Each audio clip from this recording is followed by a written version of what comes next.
বাবা হিসেবে আমি মেয়ের ভবিষ্যৎ কিছুতেই অন্ধকারের দিকে ঠেলে দেবো না। প্রয়োজন হলে এই বিয়ে আমি বন্ধ করে দেবো মা। আমি আর তোমাদের উপর ভরসা রাখতে পারছি না, তাই তো আমার এই লেটেলরা 24 ঘন্টা আমার এই কচি বউয়ের উপর নজর রাখবে। আমি তোমাকে কোনোভাবে অপমান করতে চাই না, শুধু একটাই রিকোয়েস্ট, তোমার মনে যা আছে তুমি তোমার বাবাকে পুরোটা খুলে বলো। তোরা সব ঘর থেকে এখন চলে যা, আমি একা ওর সঙ্গে কিছু কথা বলতে চাই।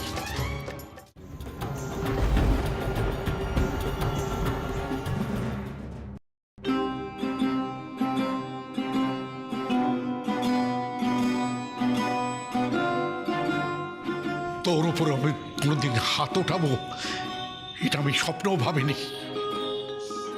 ছি ছি ছি ছি ছি ছি ছি ছি। পার্থসারথী দাশগুপ্তর ওপর কেউ কোনোদিন আঙুল তুলে কথা বলতে পারেনি, আর আজ তাকে সন্তানের জন্য কথা শুনতে হচ্ছে।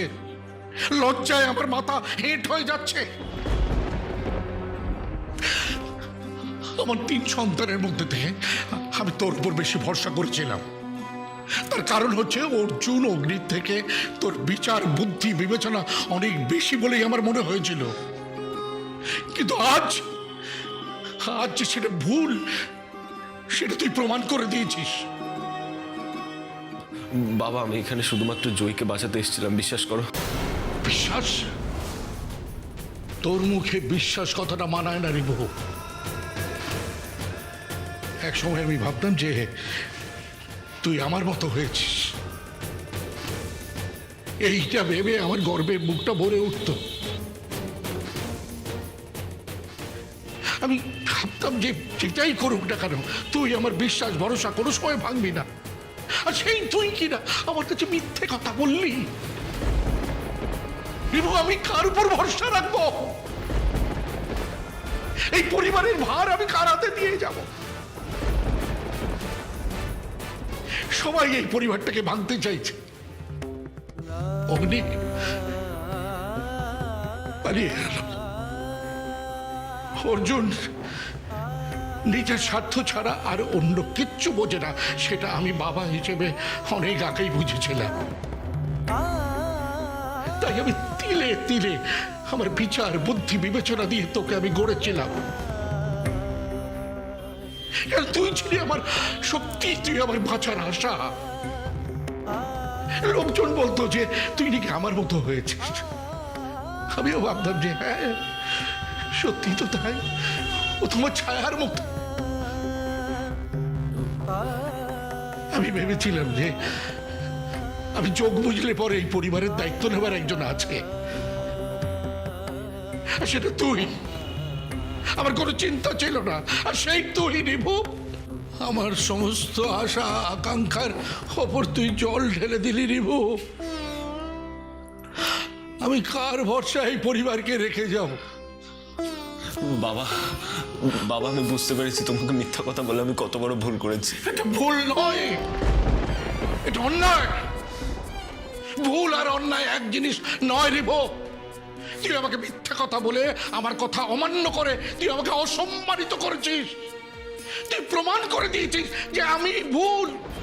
না বাবা, আমি আর কোনোদিনও তোমার ভরসা ভাঙবো না। তুমি আমার জীবনের আদর্শ। ছোটবেলা থেকে তো আমি তোমাকে দেখেই শিখেছি কি করে মানুষের পাশে দাঁড়াতে হয়।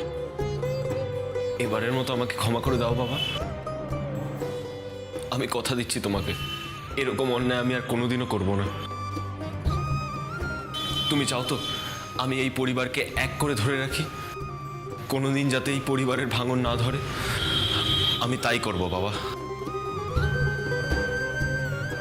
সমস্ত ঝড় ঝাপটা সামলে আমি সবাইকে এক করে রাখবো বাবা। তোমার রিবু তোমায় কথা দিল।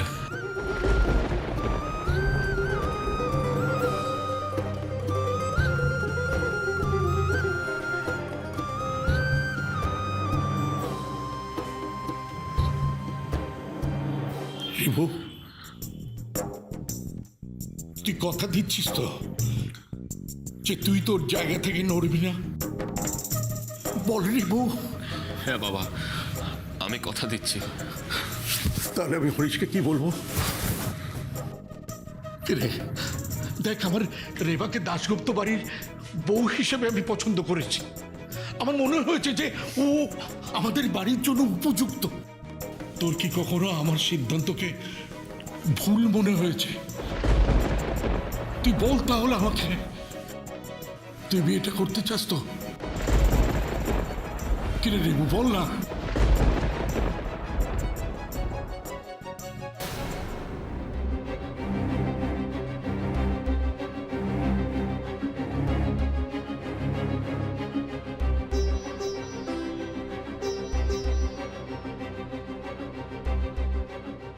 ওই বুড়োটা কি ভেবেছে? লেঠেল দিয়ে পাহারা বসিয়ে আমায় ঘরে বন্দি করে রাখবে? ওদের চোখে ধুলো দিয়ে আমি ঠিক পালাবো। ওই বুড়ো যখন কচি বউয়ের শখে আসবে, তখন ওর সঙ্গে আমার কমলি মালা বদল করবে। কিন্তু কমলি,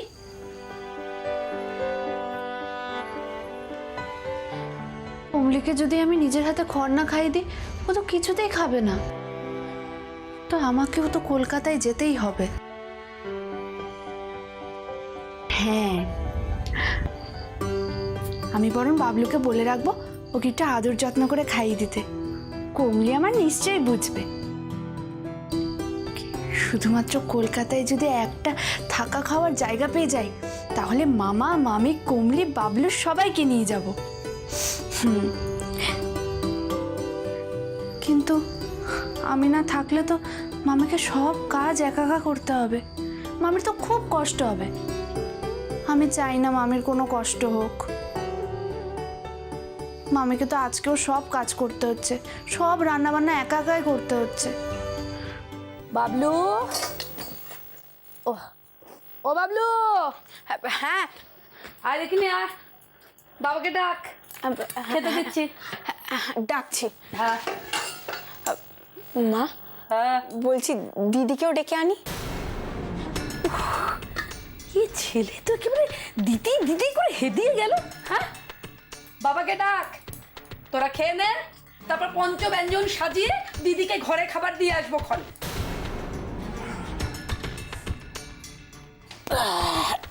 বসো। বলছি অলকা, আজকেও মেয়েটাকে ঘরে খাবার দিয়ে আসবে? আর তো মাত্র কালকে দাবতা। এরপর তো আর কোনোদিন আমরা একসঙ্গে বসে খেতেও পারবো না। না, তোমাদের একসঙ্গে খেতে বসতে হবে না। আমি এসব ঝঞ্ঝাট পোয়াতে পারবো না বাপু।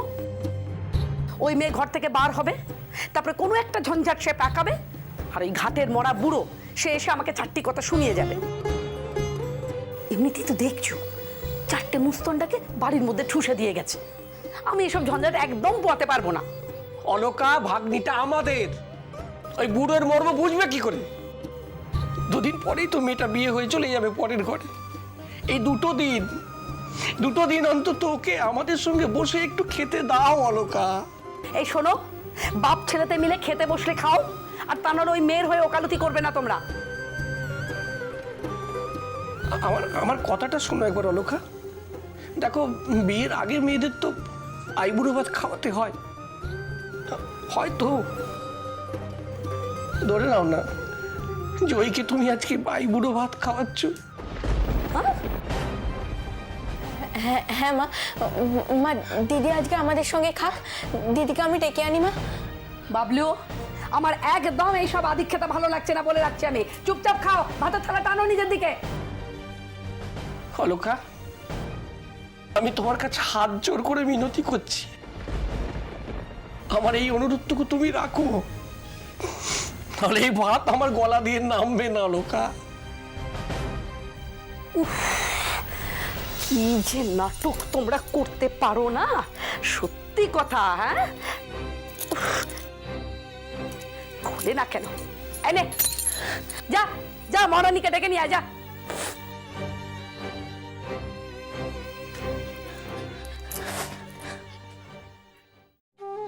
জয়রে, তোর জন্য তো আমি কিচ্ছু করতে পারলাম না মা। অন্তত আজকের দিনটা তোকে আমাদের সবার সঙ্গে বসিয়ে খাওয়াতে পারলে আমার খানিকটা পাপ বোধ কমবে। আরে দিদি চল। কোথায়? আরে চল না, এটা রাখ। আরে মামি, আরে হায়, বস। হায় মা, হায়। বস এখানে, হায়, বস। আমায় ডেকেছো মামি? হ্যাঁ, খেতে বসো, আমাকে উদ্ধার করো। না না, তোমরা খাও না, আমি পরে খেয়ে নেবো। এই আদি খেতে করিসনি তো, বস খেতে বস।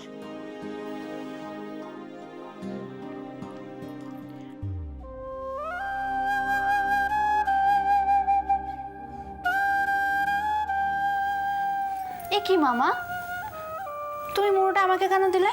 আমি তো মাছ ছাড়াই ভাত খেতে পারি। না নেব, বিয়ের আগে মেয়েদের আইবুড়ো ভাত খাওয়াতে হয়, এটা নিয়ম। দেখ, আমি তো তোর এক অক্ষম মামা, আমি তো নিয়ম করে তোকে আইবুড়ো ভাত খাওয়াতে পারবো না। ধরে নে না জয়ী, ধরে নে, মামি তোকে আজকে এই আইবুড়ো ভাতটা খাওয়াচ্ছে। জানি না, জানি না এরপর তুই আর মামার আদর কোনোদিন পাবে কিনা। মামা, কোনোদিন তোর পা আমার উঠোনে পড়বে কিনা আমি জানি না। কি নাটক বাপ ছেলেতে মিলে করছো বাবা, হ্যাঁ? যেন মনে হচ্ছে তোমার এই ভাগ্নি ওই বুড়োর বাড়ি গিয়ে শুকিয়ে মরবে। আরে শোনো, এখানে যেমনটি আছে তার থেকে ওই বুড়োর বাড়িতে তোমার ভাগ্নি অনেক ভালো থাকবে, ভালো খাবে, ভালো পড়বে। হ্যাঁ, আমি জানি অলকা ভালো থাকবে, আমি জানি। বেশ, এখন এই ভাত তোকে একটু ওকে খাইয়ে দাও। দেখো, এই আইবুড়ো ভাত তো মায়েরাই খাইয়ে দেয় মেয়েকে, তাই না? আর তুমি তোর মায়ের মতো, মামি মা। দিচ্ছি দিচ্ছি। এই এদিকে আয়। আয় দেখি, হায়, এদিকে আয়। নে কর, নে এবার নিজে গেল।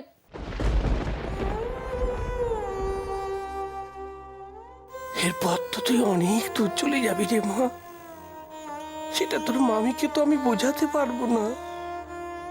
তাই আইবুড়ো ভাতের নাম করে তুই যে আমাদের সঙ্গে বসে খেলি, এতেই আমি মনকে খানিকটা সান্ত্বনা দিতে পারবো।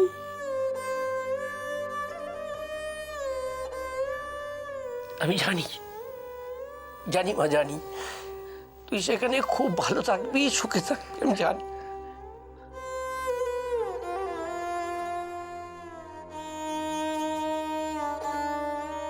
পার্থদা, বিয়ের প্যান্ডেল, বাজার হাট, বিয়ের মণ্ডপ, বিয়ের সমস্ত আয়োজন হয়ে গেছে।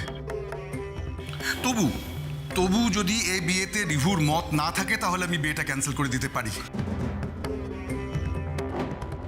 না না পার্থদা, কারো অমতে এই বিয়েটা হোক আমি চাই না। আমার মেয়ের ভালোর জন্য আমি সব করতে পারি। পার্থদা, এখন শুধুমাত্র তোমার মতামতের অপেক্ষা আছি। তুমি যেটা বলবে সেটাই হবে।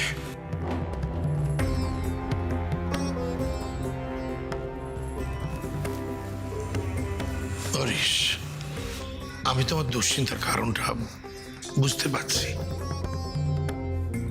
আমি চাই যে তোমার মেয়ে সুখী হোক, কারণ আমার ঘরেও তো মেয়ে আছে। তাই আমি বলছি যে এই বিয়েটা হবে না, তাই তো?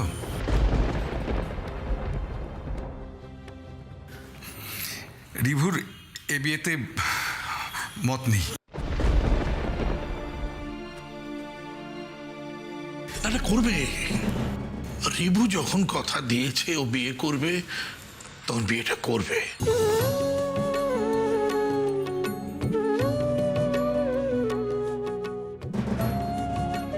তুমি আমার উপর বিশ্বাস রাখো, এবার তুমি নিশ্চিন্তে বিয়ের তোড়জোড় শুরু করে দিতে পারো।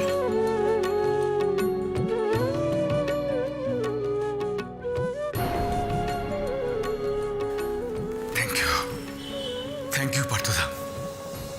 বাবা, আমি তোমার মুখের দিকে তাকিয়ে সব কিছু মেনে নিতে পারি, আজও তাই মেনে নিয়েছি।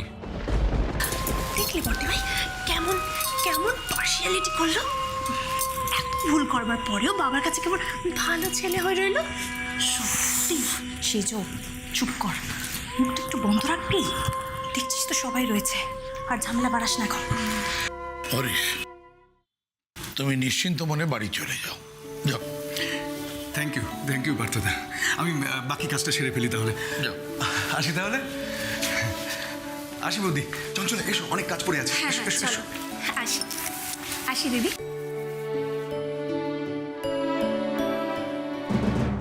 আমি সবাইকে একটা কথা বলে দিতে চাই, এই বিষয়টা নিয়ে যেন আর ভবিষ্যতে কোনো রকম আলোচনা না হয়।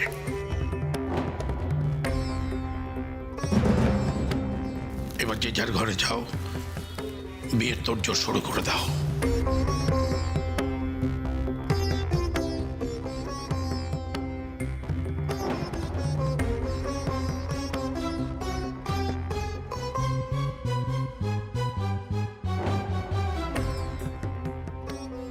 কিরে, বাবার কথাটাই শুনলি? মনের কথাটা শুনলি না?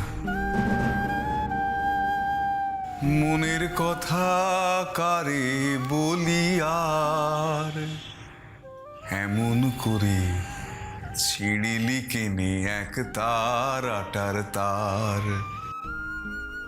ও দাস বাউল, নেই তো বাউলার ভোলা মন।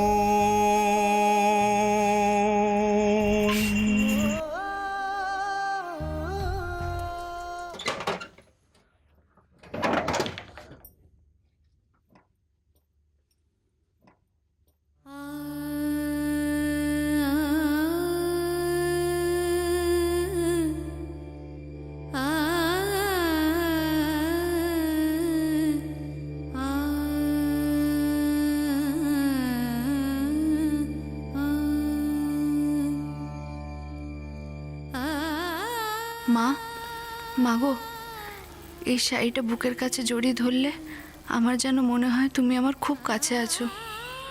আমি তোমায় অনুভব করতে পারি। মা, তুমি চেয়েছিলে না তোমার এই বিয়ের বেনারসিটা পরেই আমি বিয়ের পিঁড়িতে বসি? কিন্তু সেটা আমি পারবো না মা। আমাকে যে ফুটবল জার্সি গায়ে তুলতে হবে, কিন্তু তোমার এই শাড়ি সবসময় আমার কাছে আশীর্বাদ হয়ে থাকবে মা।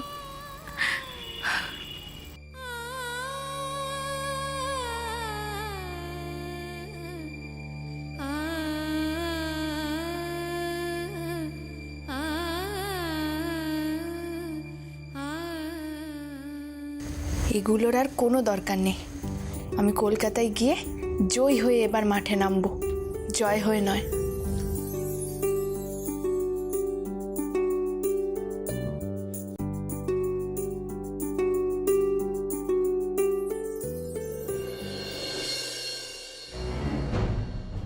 তুমি দেখো ঠাকুর, এবার যেন আমার পালানোটা সফল হয়। সেবার তো ওই বাদবাবু।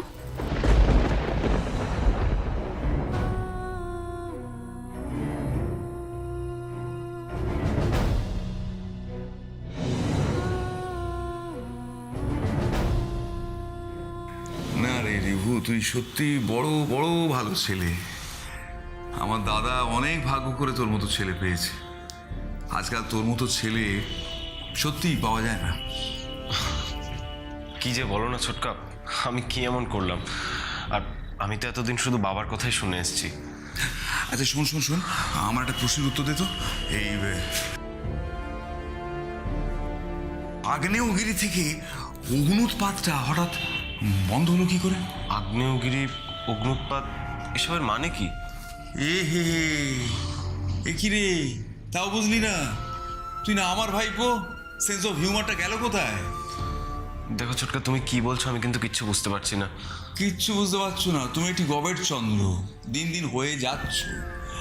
আরে বাবা, আমি জানতে চাইছি, তোর ফুটন্ত জলের মতো বাবা ঠান্ডা বরফ মেরে গেল কি করে? কোন মন্ত্র বলে? কানে হাত দিয়ে ওড়বোস করে ছোটবেলার মতো বাবাকে খুশি করলি না কি রে? কি যে বলো না ছোটকা,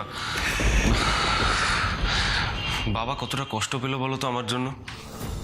আমি বাবাকে কষ্ট দিয়েছি। তবে বাবা যতটা না রাগ করেছিল তার থেকে বেশি অভিমান করেছিল আমার উপর। তবে হ্যাঁ, আমি বাবাকে কথা দিয়েছি, বাবাকে আমি আর কষ্ট দেব না, কোনোদিনও না।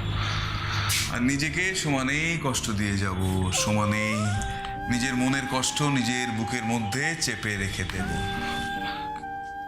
কে বললো আমি কষ্ট পেয়েছি? আমার কোনো কষ্ট নেই, আমি ঠিক আছি। এই শুকনো মুখটা প্রমাণ দিচ্ছে তুই কষ্টে আছিস না নেই। ঘুমের ঘোরে থাকবি কত আর, তুই ঘুমের ঘোরে থাকবি কত আর। তা এখন আর ভাবনা কি, চিন্তা কি? সব চিন্তা তো একেবারে অবসান ঘটিয়ে দিয়েছো বাবু। নোটে গাছটা তো মুড়িয়ে গেছে, এখন তাহলে বিছানা খোলা রয়েছে, শুয়ে পড়, ঘুমিয়ে পড়। আমারও ঘুম পেয়েছে, ঘুমোতে যাই। ঘুমের ঘোরে থাকবি কত আর।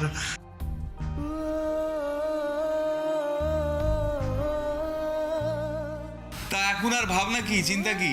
সব চিন্তা তো একেবারে অবসান ঘটিয়ে দিয়েছো বাবু। শেষ করতে চাইলেই কি সবকিছু শেষ করে দেওয়া যায় ছোটকা?